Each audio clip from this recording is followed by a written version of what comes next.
L'amélioration de la condition féminine congolaise, voilà le message fort que véhicule ce livre blanc du mouvement des femmes actives du Congo.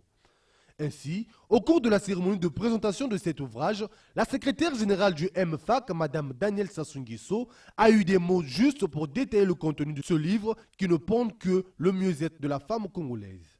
Ce livre n'a pas la prétention de se substituer aux différentes réflexions de référence qui ont déjà été conduites au niveau du cabinet du président de la République, ainsi qu'au niveau du ministère en charge des questions de la femme.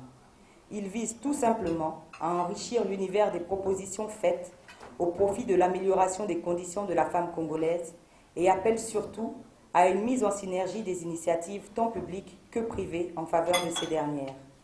Nous restons cependant bien conscientes que le défi majeur aujourd'hui ne se situe plus au niveau des seules réflexions et propositions formulées, mais plutôt au niveau de la concrétisation et de la réalisation efficace des actions susceptibles d'induire un mieux-être chez les femmes congolaises.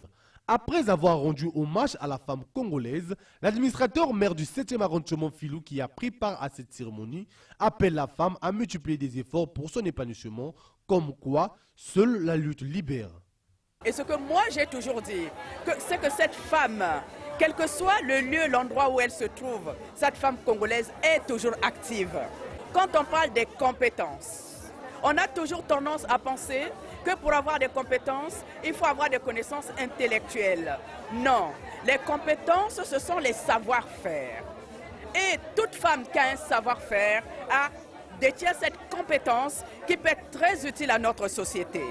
Mais il faut que cette femme sorte de sa coquille pour qu'elle puisse être visible.